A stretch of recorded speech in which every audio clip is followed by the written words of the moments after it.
WTAJ, your news leader, is proud to present Hispanic Heritage, celebrating the Hispanic history and culture. Today's show is brought to you by Window World and Edgar Snyder and Associates. Now, here are your hosts, Maggie Smolka and Matt Alvarez. Good afternoon, and thanks so much for joining us. Each year, Americans observe National Hispanic Heritage Month from September 15th to October 15th by celebrating the contributions and importance of Hispanic culture right here in the United States. Over the next half hour, we're going to be sharing stories showcasing just that, including everything from music to food, inspiring artwork, and people making a difference across the nation and right here in our area. And we begin with two Central Pennsylvania universities keeping Hispanic awareness alive and well with various events, projects, and outreaches. I spoke with them about the importance of these events in our communities. From St. Francis to Penn State, Hispanic Heritage Month 2021 is celebrated in full force. It's important for people to know that we're out here and we can succeed academically and professionally. HERMILO Quintina is the president of the Society of Hispanic Professional Engineers at Penn State. The senior is an industrial engineering major and is looking to get into manufacturing. We're actually running some events for Hispanic Heritage Month ourselves to keep everyone engaged. I think it's very important. I find it's essential for Hispanics all around the nation to know that everyone's aware of what we're capable of doing. So I find it very important for especially the upcoming generations of people that are young right now. 60 miles southwest at St. Francis University, an International Solidarity Festival is underway. Students have various booths set up featuring key global topics including climate change and world hunger. Especially during the pandemic, the hunger crisis spiked immensely because many people lost jobs, so they weren't able to afford food, or if they could, it was not really healthy, so a lot of people, that's really started many more problems. I think it's something pretty cool. I mean, I feel pretty nice about myself knowing that I'm bringing awareness to something that's so big, because I think we take for granted how fortunate we are, whereas not everyone can have the same things we get. It's really cool to be involved in something on campus that really combines all the cultures and brings everyone together. And Maggie, it doesn't end there. Next month, a group of St. Francis students will head to Pittsburgh to assist Mission of Mercy. It's an organization that provides free dental clinics in various parts of Pennsylvania. This is for underserved people, including those in the Hispanic population. Now, students will work as translators to help bridge the gap between patient and doctor. We have a strong medical Spanish program. We always have had two really strong courses, and the clinic especially needs people who can translate, and students can do it. And just to be able to speak a few words of Spanish even puts people at ease, because they're often afraid that this is some sort of, setup that healthcare can't be free in America. They find that these people are super kind, they feel cared for, and the second language is a great experience for our students. And the Mission of Mercy outreach is scheduled for October 22nd and 23rd. Raising awareness can be done in many different ways. Take a look at this mural being painted right now in Harrisburg. The New York artist Justin Suarez, who is also Hispanic, teamed up with the company Sprocket Mural Works in the Harrisburg Humane Society to create the piece, which will depict a real-life Hispanic woman and her dog. Justin hopes to evoke a feeling of connection for those who pass by, while also drawing attention to the importance of celebrating diversity. Oftentimes when we see people of color represented in murals, they're historical figures. I think it's really important to celebrate young, vibrant people who are alive and contributing to the culture of our society. Justin expects to finish the mural as early as today, saving a surprise for the end, a focal point that he says will tie the whole piece together. Can't wait to see the end product. That'll be great. And speaking of featuring the young and vibrant, while most of us know the term Sweet 16, Hispanics celebrate an important milestone with a quinceañera. The event marks the moment a girl turns into a woman at the age of 15, or quince in Spanish. The elaborate festivity often involves an extravagant dress. It's one of the most iconic traditions in Hispanic culture, and many say the feeling remains magical throughout every generation. The quinceañera culture has been around for centuries, believe it or not. And the way it came about was, back in Veracruz when, your conquistadores started coming in, they were Catholic and they followed the sacraments. And based on those sacraments, they knew that if they were going to present a girl based on their purity, they had to wear white. And that's how originally the dresses came about, white dress. Over the centuries, society has changed, and with it, the symbolic dress, but now customized to each girl's desire, from pink coloring to different lengths and styles. But if you ask any Hispanic girl, these elaborate birthday parties are what dreams are made of. And from celebrating an important milestone to celebrating a huge achievement, when we return, we'll introduce you to one of the most recognizable character actors in movies and TV who's sharing his journey from a life of crime to making it big time. And two Latinas are on a mission to empower women through craft brews. We'll explain just ahead.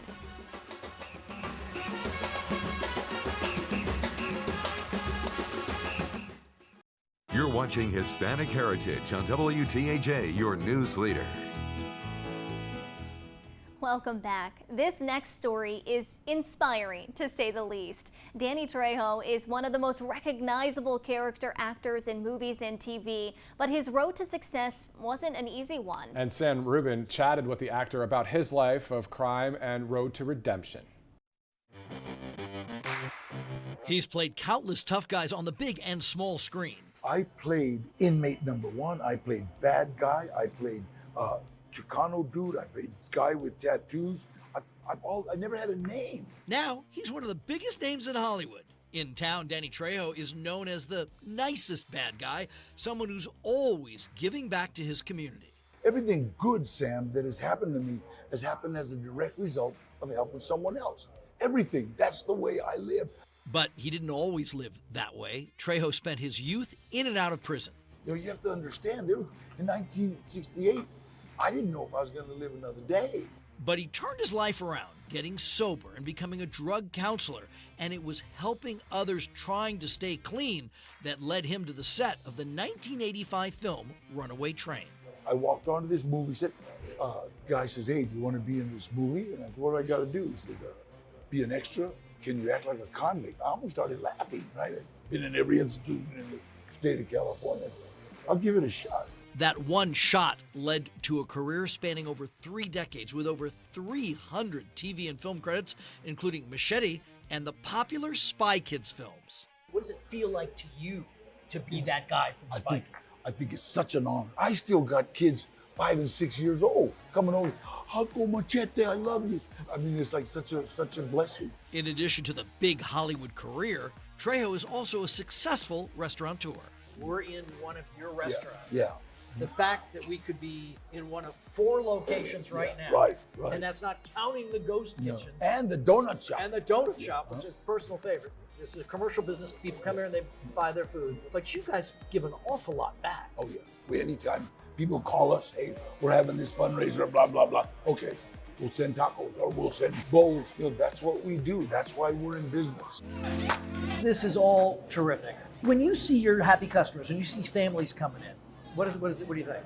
I feel like they're coming into my living room. We're having food in my kitchen, and we made it here. Enjoy, and I love the feeling of home. This is really good. How do I make this? The guacamole. There is no guacamole like this in the world. Very simple. You get 2 ripe avocados, all right? And then get my cookbook. It's right in here. All right, well, now I'm hungry. That looks absolutely delicious. But also his book is available to order along with his memoir. This name may also be less familiar, but DJ and producer Stefan Ponce is behind many of today's hottest hip-hop tracks.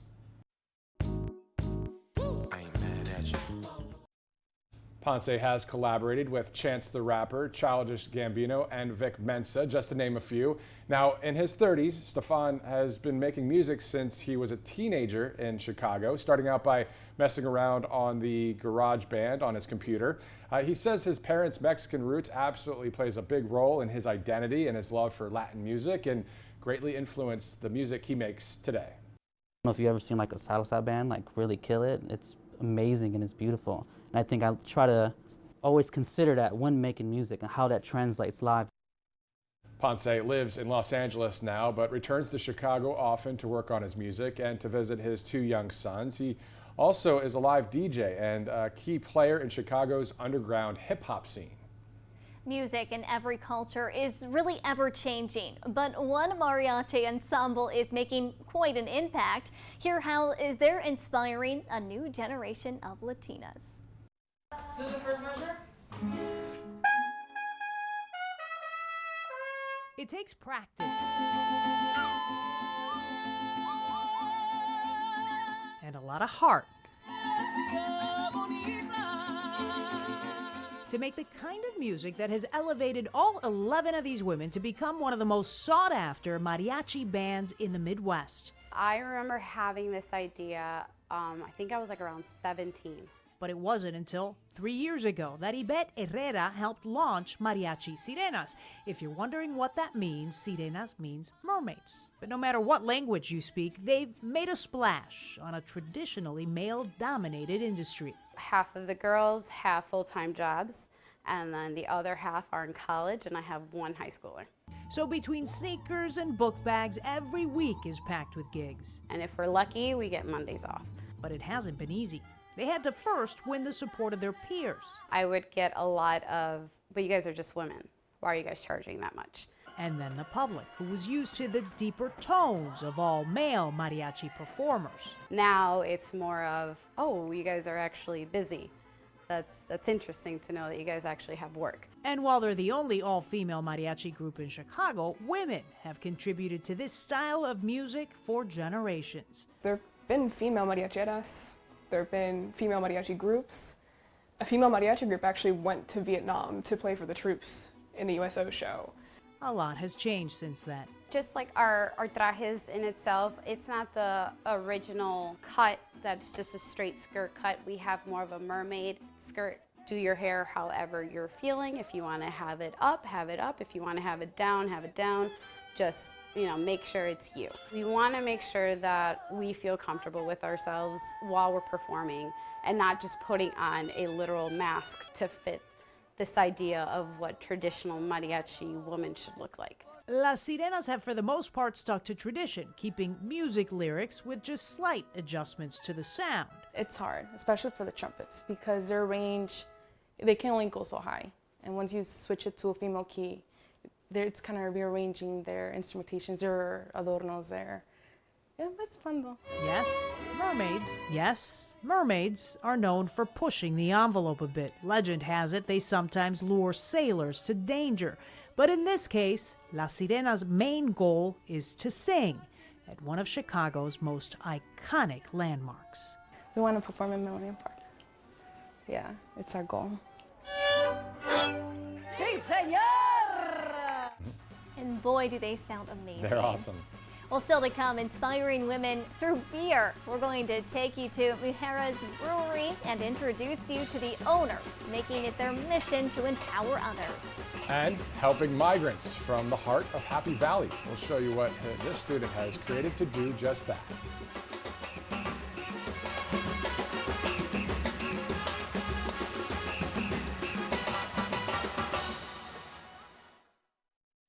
You're watching Hispanic Heritage on WTAJ, your news leader. Welcome back. Continuing our celebration of Hispanic heritage, now with a Latina-founded brewhouse in California that hopes to inspire more to follow. Clara Benitez has their mission.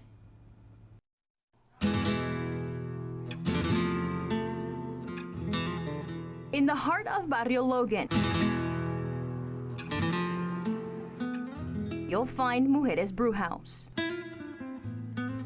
where you can get a Buenas Vibras blonde ale or a Pachamama double IPA. We started Mujeres Brew Club in 2019, and that was an educational series to empower Latinas who drink craft beer already. A brewery to empower and inspire women of color in craft beer. You're gonna walk into a bar and say, oh, I know that I like that style of beer, you know, because that's really intimidating for women. You walk in, you see this big board, and you're just like, oh my gosh, what am I gonna order? But at least you're gonna have enough knowledge that you're gonna say, I do not like that style of beer, but I love that style of beer.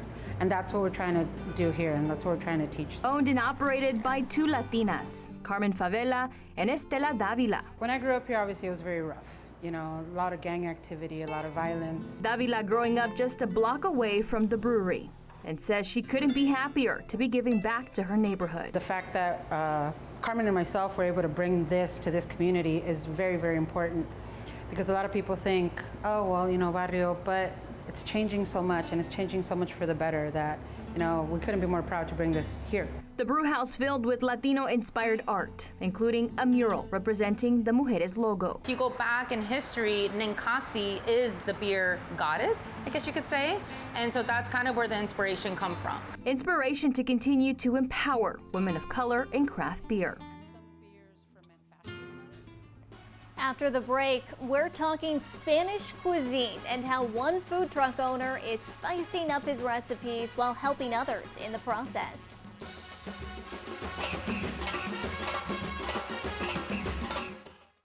You're watching Hispanic Heritage on WTAJ, your news leader. Welcome back. We couldn't celebrate Hispanic culture without highlighting Spanish cuisine. That's right. This next story is about a man using traditional and new recipes while helping others achieve their dreams. Check it out. In the corner of a parking lot, deep in the heart of Aurora, sits a Latino food truck lover's dream come true. There are more than 50 food trucks and stands here with food from Mexico to El Salvador. But the one that stood out to us the most was the El Cacheton. That's fat cheeks in English, Steven Salazar's nickname. We make our own rim dip, we make our own michelada mix. His specialty, shrimp micheladas, a dish with tasty sauces, avocados, and shrimp, to name a few. I've been through some stuff where I had no one out, to help me out.